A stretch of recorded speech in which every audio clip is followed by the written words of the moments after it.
بناتا بھی ہے اور اربوں خربوں دنیا کو زندہ رہنے کے لیے وسائل بھی فراہم کرتا ہے۔ یہ مختصر سی اس کی ترجمہ ہے۔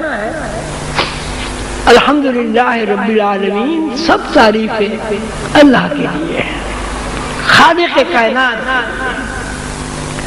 خالق کائنات کی صفات کیا ہے؟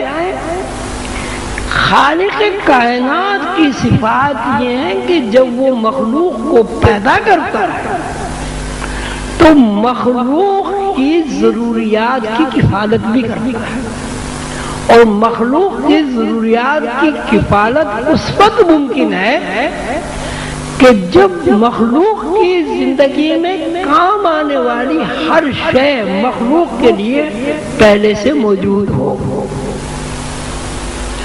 پھر اس کو دوبارہ پڑھیں، الحمدللہ رب العالمین، سب تعریف اللہ کے لیے ہے جو عالمین کے لیے وسائل فراہم کرتا ہے تاکہ عالمین ان وسائل کو استعمال کر کے پیدا بھی ہوں، جوان بھی ہوں، بوڑھے بھی ہوں اور مر بھی ہوں۔ اب انسانی ضروریات میں ہم سمٹ آتے ہیں۔ مخلوق تو بہت بڑی اللہ کی حضور قلندر بابا اولیاء رحمۃ اللہ علیہ کے فرمان کے مطابق عالمین میں تقریباً 11,500 مخلوق ہیں۔ 11,500 مخلوق ہیں، ان کے پرندے ہیں، چرندے ہیں، چوپائے ہیں، سمندر کے اندر کی مخلوق ہے، اشجار ہیں، درخت ہیں، معدنیات ہیں، پہاڑ ہیں۔ تو ان کی اگر نوعی اعتبار سے ان کی تعداد کو شمار کیا جائے تو تقریباً 11,500 ہے۔ ہم سمٹ کر اپنی ایک مخلوق کے اوپر آتے ہیں، یعنی انسان کے اوپر تذکرہ کرتے ہیں کہ اللہ تعالیٰ انسان کا کس طرح رب ہے،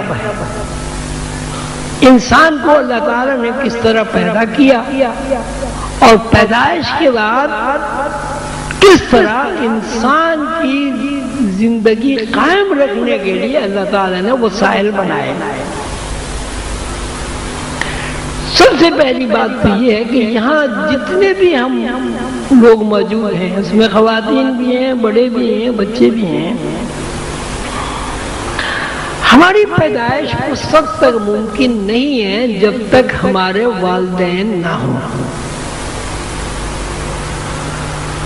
والدین کے بارے میں جب بھی ہم فکر کرتے ہیں تو اس کے علاوہ ہمارے پاس کوئی جواب نہیں ہے کہ ہماری اماں کو، ہمارے ابا کو اللہ نے پیدا کیا، ہم نے نہیں بنایا۔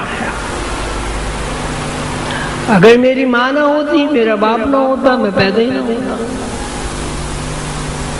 یعنی انسان کی پیدائش کے لیے پہلا وسیلہ والدین بنے، اور ان والدین کی تخلیق میں نہ والدین کا کوئی عمل دخل ہے ذاتی، اور نہ کسی اولاد کا کوئی عمل دخل ہے۔ والدین کو اللہ نے اولاد کے لیے وسیلہ بنایا۔ اب وہ بچہ ماں کے پیٹ میں آ گیا، جو بھی اس کا پروسیس ہو، ماں کے پیٹ میں اللہ تعالی نے 9 ماہ تک اس انسان کی پرورش کی، یعنی ماں کے پیٹ میں اس بچے کو خورد و نوش کے لیے، نشو و نما کے لیے جتنی چیزوں کی ضرورت تھی وہ اللہ تعالیٰ نے اس بچے کو ماں کے پیٹ میں فراہم کی۔ جس صفت رحیمی سے یہ خورد و نوش کا انتظام ہوا، اس کو روحانیت میں رب نے ماں کے پیٹ میں بچے کو وہ تمام غذائیں فراہم کی جن غذاؤں کو استعمال کر کے اس کے اندر توانائی پیدا ہوئی، شکل و صورت بنی اور جیتی جاتی ایک تصویر اس دنیا میں آ گئی۔ اللہ تعالیٰ فرماتے ہیں هو الذی یصورکم فی الارحام کیف یشاء، کیسی پاک ذات ہے وہ جو ماں کے پیٹ میں تصویر کشی کر کے خوبصورت تصویر اس دنیا میں بھی هو الذی یصورکم فی الارحام کیف یشاء۔ اب وہ بچہ پیدا ہوا، بچہ جب پیدا ہوا تو بچے کو اپنی زندگی گزارنے کے لیے کوئی چیز خود نہیں بنانی پڑی۔ پیدائش سے پہلے اس کے دودھ کا انتظام ہو گیا،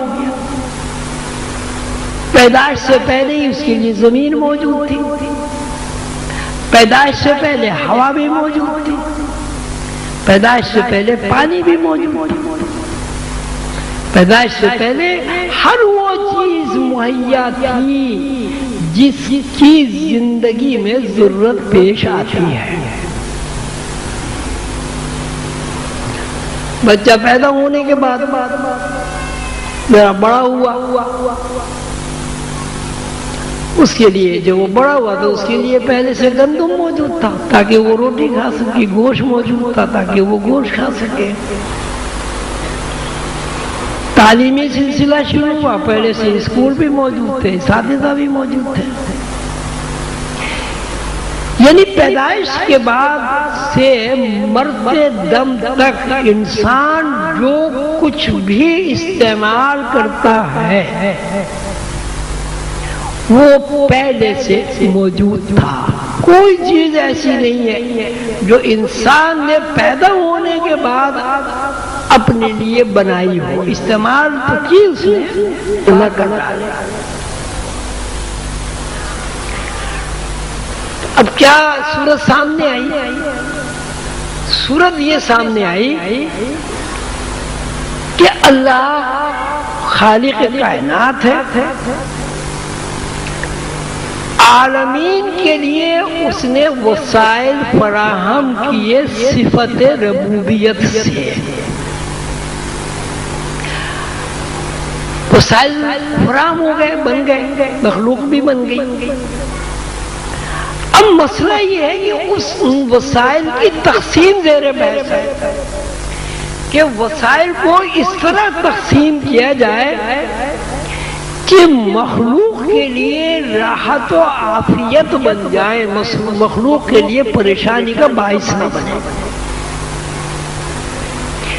مخلوق کو آرام و آسائش مہیا کرنے کے لیے ضروری ہے کہ رحمت کے ساتھ ان وسائل کو تقسیم کیا جائے۔